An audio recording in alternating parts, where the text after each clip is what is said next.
Welcome back to Management Decision Tools.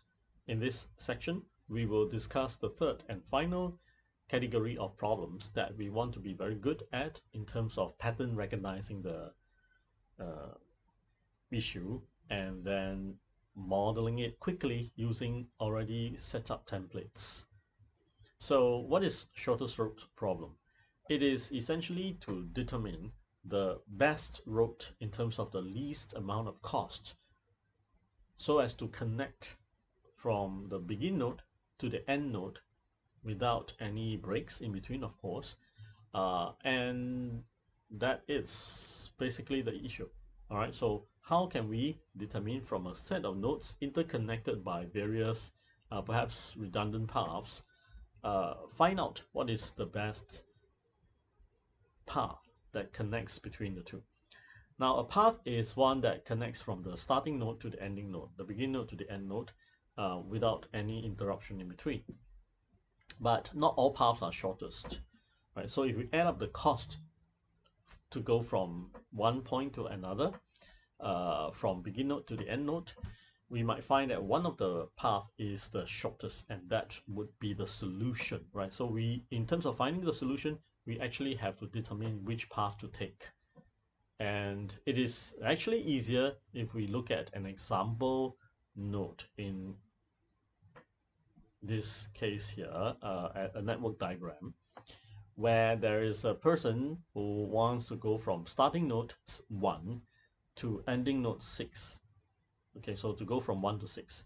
So for instance, it is possible to just take this route, right? But that is one route, one path, one segment. That is a route because it is going from starting node to ending node. However, we can find many other paths, such as this 1, 2, 5, 6 or 1, 4, 6.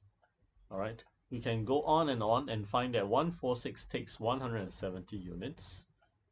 1, 2, 5, 6 takes 170 units also. So they are both equally good, equally short. And 1 to 6 directly seems shortest on this diagram.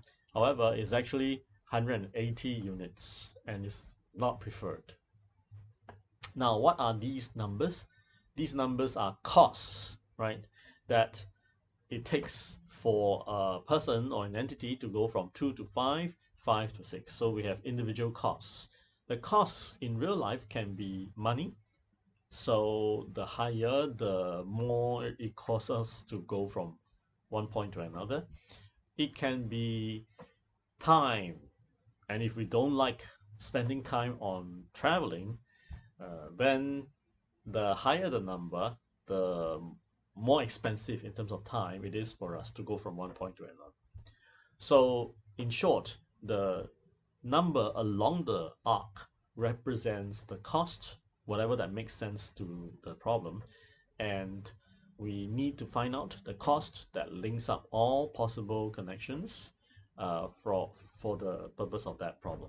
Okay, so what is core here when we look at a diagram like this is that once the starting node and an ending node has been determined, which is a necessity for shortest route problem, we find that they are actually looking much like a transportation problem. Okay, I'm stretching it a little bit because here, if you look at it, we can say that this is a source sending out the person, right? So there is one unit of the person at the source, at the factory. And this source needs to be drained by one unit, no matter which way you go. You have to go out of this city. Let's just call it city, for example, isn't it? So this, you have to go out from the city, and for the destination, there is a demand of one copy of you. So no matter where you come in to destination city 6, you have to present yourself at 6 because there's a demand for one copy of you, or one person to arrive at node 6. So that basically is a transportation problem. And what is the SKU, the item to be delivered? You, all right, the person um, who is manufactured in city 1 and to be consumed in city 6.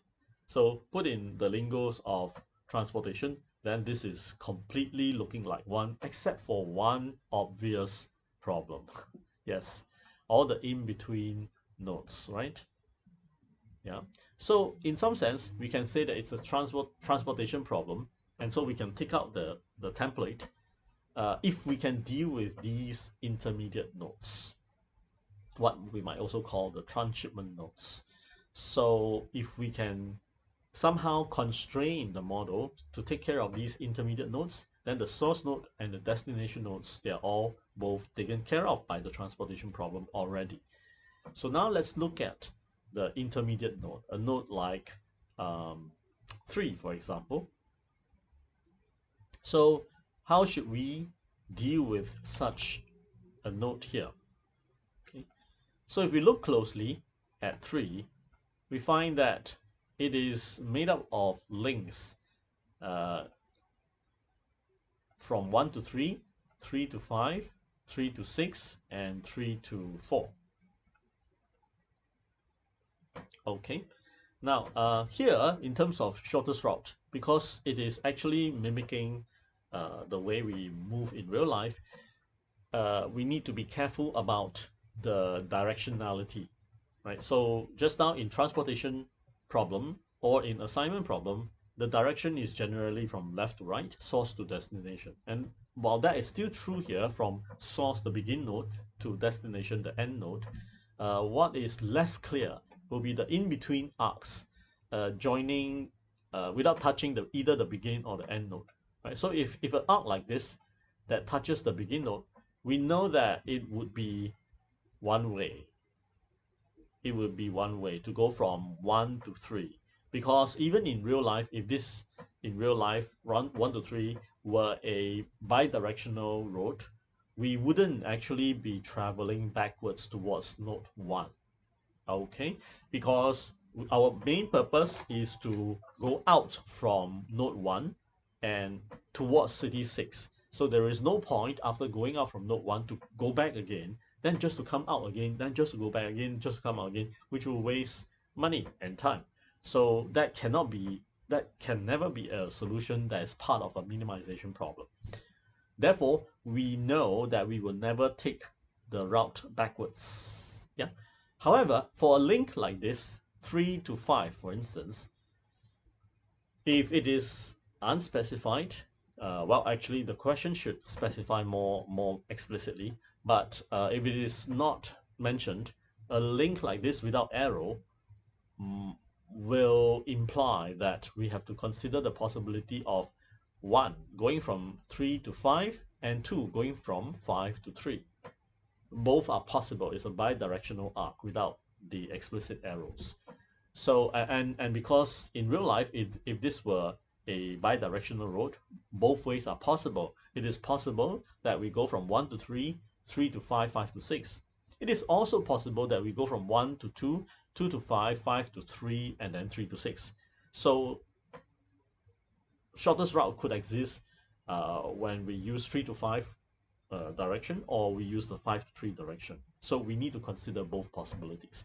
And that would mean that for a link like this, even though it's one link, one arc on the network diagram, we would have to use a notation like x35 to indicate a very directed traveling direction from 3 to 5, and x53 to indicate the reverse direction, where x3 to 5 is a 1, meaning we take this route from 3 to 5 as part of the shortest route journey. Or no, we should take 5 to 3. So it needs to be clearly indicated by the optimal solution, which one is to be turned on. And of course, it would never be both, because it would be expensive to make a loop. In a minimization problem, it automatically will not select both to be turned on, because it means that we go from 3 to 5, 5 to 3, then 3 to 5, then 5 to 3, incurring costs indefinitely, and that would maximize the cost rather than minimize the cost. So it is quite automatic, and we don't really have to put in constraints to prevent that loop from happening. Okay, so loops wouldn't really happen in linear programming problem in a minimization setup. Now, for a transshipment node like this, okay, what is important is that we put in a constraint to ensure that when you get into 3, all right, when you get into 3 anywhere, whether it's from 1 to 3 or 5 to 3 or 4 to 3, and of course you wouldn't get into 3 from 6, because if you ever reach 6 in the first place, the solution would have been found. You would have reached 6, because that is the definition of termination of the solution search. So whenever we are sent into 3, we need a way to constrain ourselves to be sent out from 3. Okay, so the idea for an intermediate node like 3 is that we need to practice the idea of, or the principle of, total in is equal to total out.